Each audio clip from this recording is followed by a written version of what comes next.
Hello and welcome back to yet another video on the Alejandro Hernandez podcast. These are going to be my official top 10 teams in the NFL after week 8.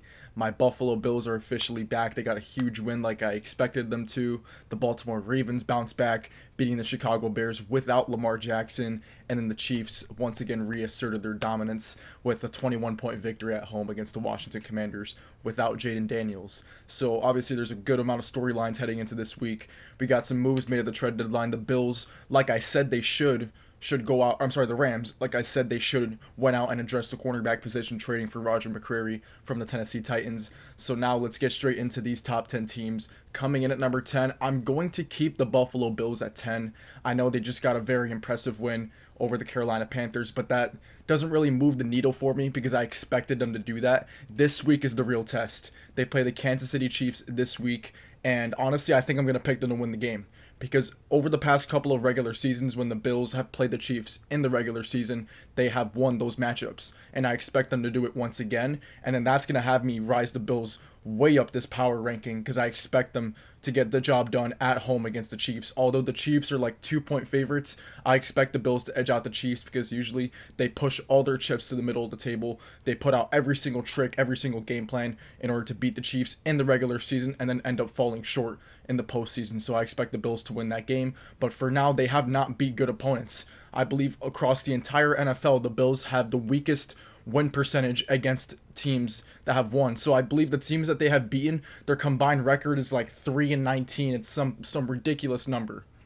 So with that being said, I cannot have them above the New England Patriots. I'm going to have the Patriots at 9. I believe that obviously New England beat Buffalo, so I cannot have the Bills over the Patriots. Drake May is playing at a top 5 level right now, completing over 75% of his passes. He's playing like a top 5 quarterback. He's playing like an MVP candidate. And the Patriots have been taking advantage of this very easy schedule like I thought they would when I predicted them to make the playoffs in the preseason. I said it was due to this easy schedule. Their last 3 games, the Saints, the Titans, and the Browns, those are easily among the bottom 4 teams in the NFL, along with the New York Jets. The Patriots are taking advantage and blowing out these inferior opponents. They've beaten the Titans and Browns by 18 plus points in back-to-back weeks. That's very impressive. And I think this team is ascending, but now they're going to start getting into harder matchups. They play the Falcons and the Bucks the next 2 weeks. Those are going to be tough tests, and I expect the Patriots to be favored in both those games. Mike Vrabel has obviously changed the culture incredibly in this franchise. Year 1. I didn't expect it to be this soon, but here we are. Mike Vrabel has arrived. He has changed the culture defensively. This Pats team has increased the intensity defensively over the course of the first 8 weeks of the season. They're playing at a very, very high level. They are stopping the run. They're playing well against the pass. They have one of the best lockdown corners in the league in Christian Gonzalez, and their free agent signings have proved to be very valuable. Robert Spine's playing well. He just had an interception this week. Milton Williams has been great at stopping the run. Harold Landry's been another great free agent addition because of his pass rushing. And on the other side of the ball, bringing in Stephon Diggs proved to be very valuable as he's been a great leader. And it just got revealed today. I've been waiting for TreVeyon Henderson to break out all season. He might get that opportunity this week because Ramondre Stevenson missed yesterday's practice with a foot injury. So that could open the door for TreVeyon Henderson to finally take the lead role in this backfield. He had 75 yards last week, but unfortunately, he did fumble in the red zone. But Ramondre Stevenson has also fumbled many times this year and been giving second chances. So I expect the Patriots to lean on TreVeyon Henderson this week if Stevenson is out. So with that being said, give me the Patriots at number 9. Now, coming in at number 8, I feel like I have to rise the Denver Broncos. They're playing at a very, very high level. I had them in my top 10, I believe, the first 2 weeks of the season. However, they kind of fell off. They started 1-2. They've won 5 straight, but I wasn't really impressed with those wins up until this one against Dallas. I picked the Broncos to win this game against the Cowboys, but I really thought it was a coin flip. However, their defense finally played like the best defense in the NFL. They were a little bit shaky the weeks prior because they gave up a good amount of points to the Colts. And we didn't know at that time how good the Colts offense really was and how great Daniel Jones really was. So that game against the Colts, I kind of take it with a grain of salt because they did give up 28 points. However, they were supposed to win that game due to a leverage penalty. They did not. However, they've played some teams like the Eagles. They beat Philadelphia. I probably should have had them in the top 10 after they beat Philadelphia, but I thought that loss was more about Philadelphia than it was about Denver. Turns out Denver is just legit. Bo Nix has been legit the past, I'd say, 9 quarters. The fourth quarter against Philadelphia, and then he had a shaky start against the Giants, but the fourth quarter against the Giants. And then this week he played 4 great quarters of football against the Cowboys. They put up 44 points on Dallas. Bo Nix looked fantastic, throwing for 4 touchdowns. The defense got great pass rush. Right now, among every team in the NFL, Denver is best at protecting the quarterback. They're first in sacks given up, and they're first in sacks defensively. They have 10 more sacks than the second leading team in the NFL. So Nick Bonito, Jonathan Cooper, Zach Allen, they're playing at an incredibly high level. Vance Joseph is one of the best defensive coordinators in all of football. They did just suffer a significant injury. They have Pat Surtain out for a couple of weeks. However, I don't expect that to hinder their defense. I think that's if anything, it's going to make Vance Joseph even more aggressive defensively because he doesn't want to expose his secondary. He's going to want to get to the quarterback very fast. This week, they play the Texans in Houston. I believe that's a tough test because I did pick San Francisco to beat Houston in Houston, and Houston dominated them. So this is going to be a tough test, and really, I'm not really examining the Broncos defense without Pat Surtain this week. I'm examining Bo Nix against that vaunted Texans defense. Can Bo Nix continue this production that he's been putting up the past couple of weeks against a great defense? And I believe this matchup is going to tell how great or if he's up to the test when eventually he does play the Kansas City Chiefs. So I'll be keeping an eye on Bo Nix this week, and regarding how he plays, I might have to rise the Broncos even higher. I should have had the Broncos in the top 10 a while back. I had them as the number 5 seed in the AFC in the preseason. That looks to be on par. I said that they would challenge Kansas City for the AFC West. Right now, they're first place in the AFC West, a game ahead of Kansas City. So I think that preseason prediction is aging well, and Bo Nix continues to ascend. This defense is great. Denver's a top 10 team. I'm going to have them at number 8. Now coming in at number 7, I'm going to have the Tampa Bay Buccaneers. I have to drop them another spot. I believe I might have had them at number 7 last week.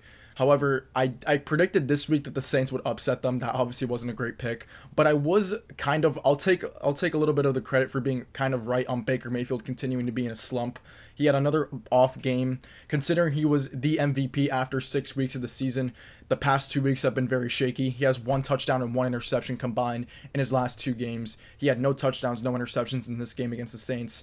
His completion percentage has not been great. He's missing routine throws. They really struggled against the Saints. They were making the Saints defense look like the freaking Legion of Boom when I was watching that game. I bet Tampa spread, so their defense obviously played awesome.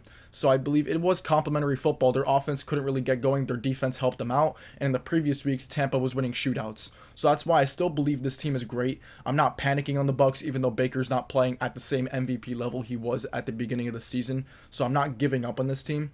This team was my NFC Championship pick. They're 6-2. They're in a great spot. I believe they're in a great spot. Now they head into the bye. They're going to rest Emeka Egbuka, who's still struggling with that hamstring. Baker Mayfield gets some rest. The offensive line gets a chance to come back healthy after the bye. They're going to get, hopefully, Chris Godwin and Bucky Irving back soon, which should boost the offense. And defensively, I expect Todd Bowles to get his unit right.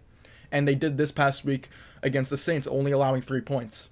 So overall, I believe Tampa's still a great team. However, I don't expect them to be at the level of the Philadelphia Eagles, of the Los Angeles Rams, and of the Detroit Lions. I think Tampa right now is easily a top 4 or 5 team in the NFC. I forgot to mention the Packers, and I keep forgetting the Packers. And I should have had them in last week's top 10. I have no idea why. I forgot about Green Bay. They reasserted why they are one of the best teams, one of the premier teams, and Super Bowl contenders in the NFC this week against the Steelers.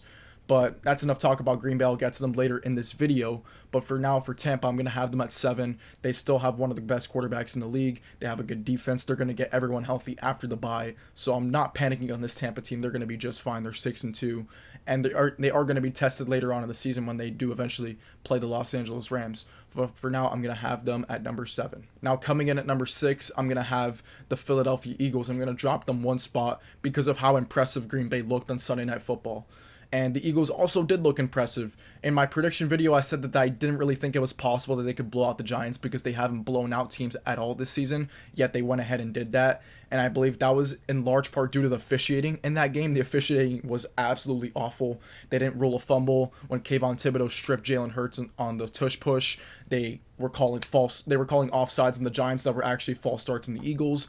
They were calling ghost offensive pass interferences that wiped out a 69-yard touchdown from Jackson Dart to Darius Slayton. They were calling defensive pass interference, which was actually offensive pass interference. It was just terrible officiating. I don't think even if the officiating was correct, the Giants still would have won the game. But I did think they were able to cover, and with better officiating, maybe they could have. But overall, it still was an impressive victory for Philadelphia without their best receiver in A.J. Brown. They proved that they don't need him to be successful on offense. They put up, I believe, 37 points on the Giants defense, which is very impressive. Jalen Hurts, 4 touchdown passes. The past 2 weeks, he's been incredible, throwing for 7 touchdowns and no picks. He's great at taking care of the football. This Eagles team finally got Saquon Barkley the ball. That was something that we haven't seen all season. Where the hell is 2024 Saquon Barkley? He is not looking like the same player.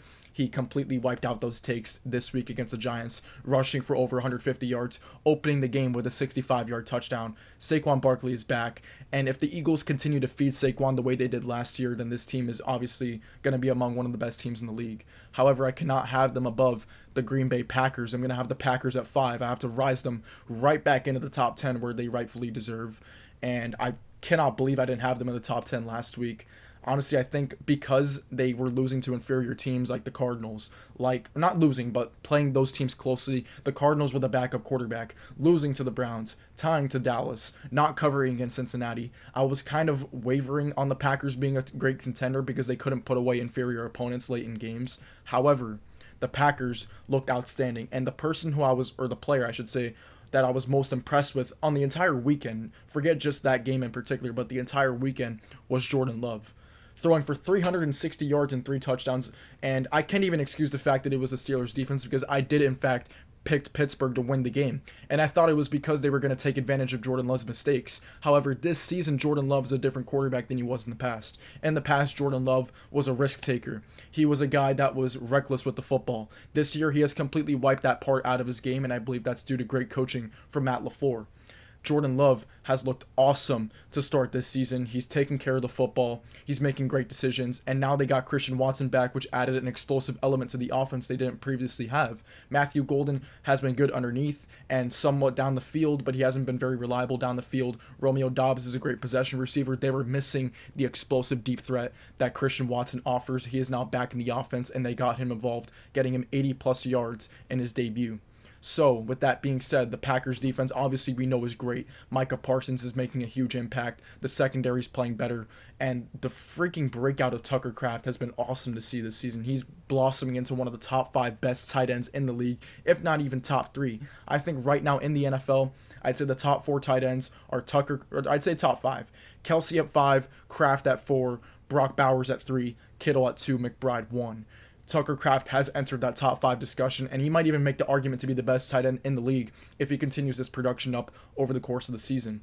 They have one of the best red zone threats in the NFL, scoring touchdowns in Josh Jacobs. Now they have a second red zone threat in Tucker Kraft. So this Packers offense is great. They're young, they're talented, they're explosive. And if Jordan Love continues to play at this level, this Packers team is without a doubt a Super Bowl contender, and they can definitely hang. We've already seen them beat Detroit. We're not going to see them play the Rams in the regular season. I do expect to see that matchup in the postseason. We'll see how that matchup plays out. But Green Bay is definitely here to stay in the NFC, and they're going to be a Super Bowl contender when it comes time in December and January because they have a great run game and a great defensive line, and that travels in the NFL.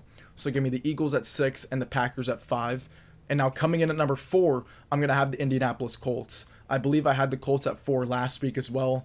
I'm not entirely sure what to do with the Colts because, like I've said in previous videos, this is not the standings. I don't care that the Colts are 7-1 and they have the best record in all of football. If you want the standings, go to the local USA Today and get the standings. This is not the standings. This is power rankings, which means that I'm not just looking at record.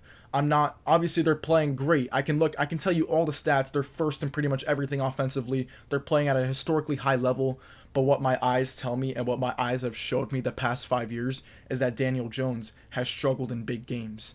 And obviously they did beat the Chargers. That was impressive. So I rose them up from number 8 to number 4. That was a good win. They have quality wins this year. They've beaten the Chargers. They've beaten the Broncos. This week they travel to Pittsburgh to play the Steelers. They are slight favorites in that game. That line is kind of throwing me off because when you look at the way the Colts have played and the way the Steelers have played, you look at that line and it's like, why should the Colts not blow this team out? So I think that might be a trap line.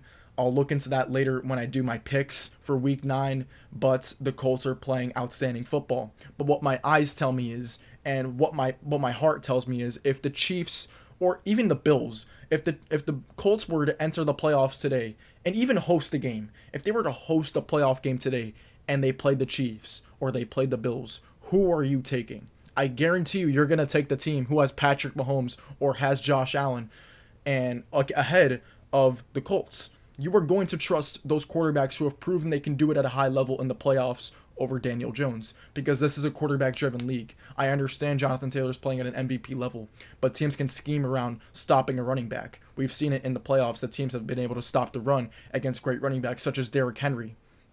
But I believe that right now the Colts, to have them at number 1, that means I'm going to believe they're going to win the Super Bowl. Do I believe the Colts are capable of winning a Super Bowl with Daniel Jones as their quarterback? No, I do not.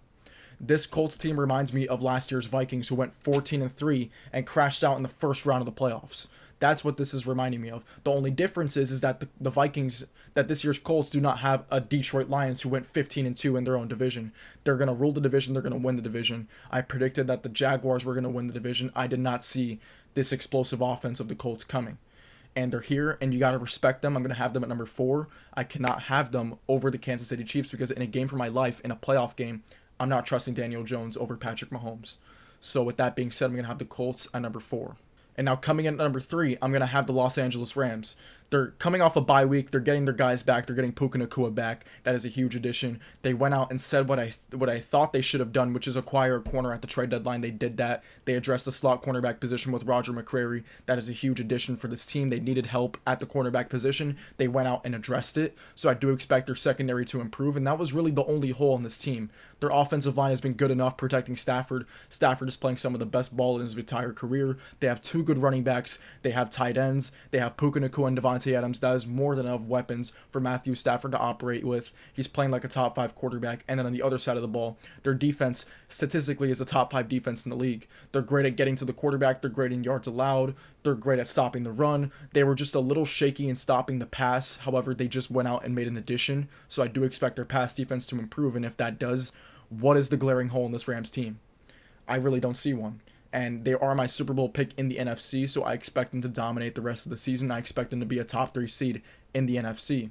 So give me the Rams at 3, and then coming in at number 2, I'm going to have the Detroit Lions. I'm going to remain the Lions at 2 and the Rams at 3. They both had bye weeks. They're both going to get guys back. The Lions are going to get Brian Branch back. They're going to get eventually Terrion Arnold and DJ Reed back. And even when those guys were out, they responded with their backups, with great coaching. They played a great game with a backup secondary against the Bucs.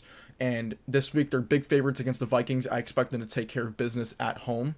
And this Lions team is great. They still have all of their guys from last year. When it comes to the offense, they're still that offensive machine from last season, so that's not going away. I believe the Lions right now currently are the best team in the NFC until proven otherwise. So I expect the Lions to dominate their opponents going forward the rest of the year, blow teams out, and I do expect them to repeat as the number 1 seed in the NFC. And now coming in at number 1, who else?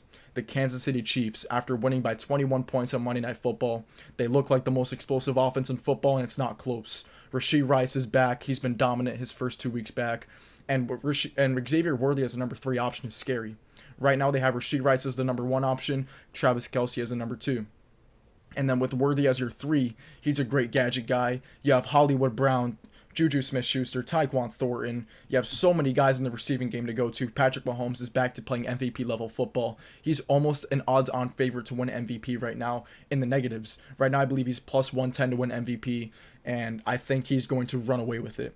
And then on the other side of the ball, this defense with Steve Spagnuolo is playing great. They have a tough test this week. They go to Buffalo. I expect the Bills to win that game. However, that's not going to change the way I feel about Kansas City. I'll probably still have them at 1, whether they win or lose this week at Buffalo, because they lose at Buffalo every year. And then in the playoffs, they respond by beating the Bills. Whether it's in Buffalo or in Kansas City. In the playoffs, I trust the Chiefs. In the regular season, I trust the Bills to take care of business. So with that being said, that is going to be it for my power rankings for this week. And I will see you guys soon for when I release my Week 9 picks.